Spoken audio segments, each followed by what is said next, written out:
que Dieu... Je comprends maintenant le pasteur qui dit, mais si Dieu a dit, qu'est-ce que tu veux que je dise encore? C'est fini. Mais oui, c'est que Dieu te dit, tu dis, tu n'aimes pas. Mais oui, souvent tu n'aimes pas. La nivaquine au pays, on n'aime pas, mais ça guérit. Souvent on forçait les enfants à boire cela.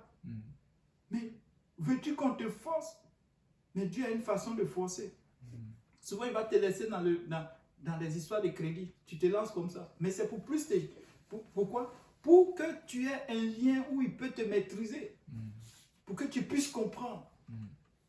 Parce qu'au début, quand tu n'as rien, quand tu es libre, tu es comme, je peux aller à n'importe, je peux aller à gauche, à droite.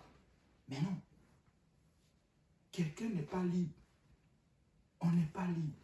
Pourquoi? Quand je parle de cette liberté dont on a, tu ne peux pas faire ce que tu veux. Amen. Parce que Dieu, n'est-ce pas, quand tu sors, nous sommes dans une création, n'est-ce pas, où c'est Dieu, tout revient à Dieu. Amen. C'est Dieu qui a fait ce monde. Souvent, on va croire que, oh non, ben, on est comme, on peut faire ce que notre cœur désire. Et tu entends ça beaucoup dans le monde. Ça, c'est le monde. Des gens qui ont totalement perdu la confiance à Dieu. Et nous devons les ramener. Amen. Mais nous n'allons pas aller nous ajouter sur eux. Mais nous allons prendre confiance et puis leur donner la direction. Parce que la Bible fait de nous des âmes, Dieu fait de nous de la lumière. Amen. Des âmes, des personnes de lumière. Amen. En fait, quand on parle de lumière, ce sont des gens qui vont prendre des décisions et ces décisions vont éclairer les autres. Amen. Il disait, dans le verset 10, il dit quoi? Ils sondent les cœurs et les reins et il est... Verset 10, moi l'Éternel, je sonde le cœur et j'éprouve les reins, et cela pour rendre à chacun selon ses voies, selon ses voies, selon le fruit de ses actions. selon le fruit de ses actions. Dieu sait. Amen.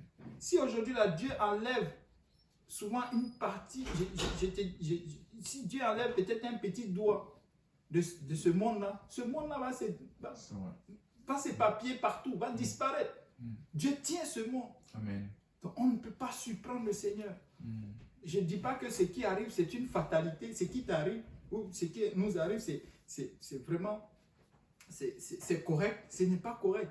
Mais si nous passons plus de temps avec le Seigneur, nous allons voir beaucoup de choses arriver. Amen. Nous allons voir nos familles arriver facilement. Nous allons vraiment arriver à un niveau où nous bâtissons une confiance. La confiance, c'est lorsque nous passons du temps avec la personne avec qui nous voulons être. Amen. Mais avec qui nous voulons être? Avec qui nous voulons être? Est-ce que nous avons un pied dehors, un pied dedans? Ça va être difficile. Ça va être difficile. Qui va payer ta dette? Nous avons une dette à payer. En réalité, nous avons une dette à payer. Et si tu veux suivre le Seigneur, ça sera son plan. Amen. Pour payer une dette, nous avons besoin de suivre un plan.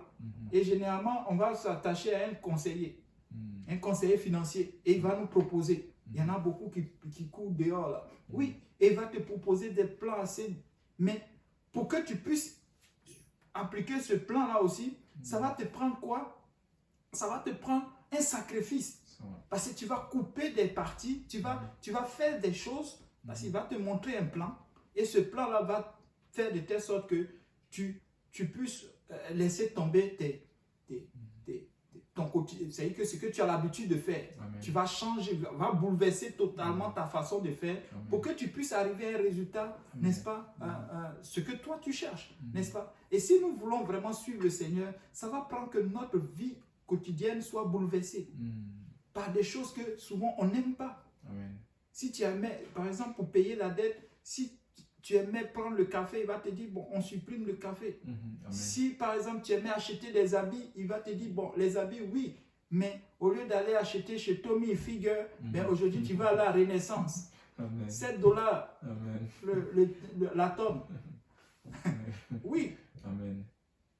ça prend cela. Le Seigneur bouleverse tout. Regardez, ils étaient en Égypte. C'est pourquoi vous voyez, quand tu sors du jardin, quand tu sors de l'Égypte, ils ont passé tout le temps à faire référence à l'Égypte. Mais on était bien en Égypte. Notre âme va mourir dans le désert. Où on va même. On était mieux en Égypte. Oui, Ce sacrifice, ça va faire de telle sorte que tu puisses sortir, n'est-ce pas, de la situation d'esclavage dans lequel tu es. Amen. Dieu nous amène à un autre niveau, n'est-ce pas? Nous avons été à une étape, mais Dieu veut que nous allons à une autre étape. Amen. Et cela, ça prend un sacrifice. Amen. Vous vous rappelez, quand il était avec les disciples, avant ils étaient nombreux à suivre Jésus. Si quelqu'un peut me retrouver cela aussi, ça va être bon, on va le lire. Lorsque, à un moment donné, il va se tourner vers les disciples et puis il va dire, ben, ma chair est une bonne nourriture. Oh, ça les a choqués. Oui, ça les a choqués. Ma chair est une bonne nourriture.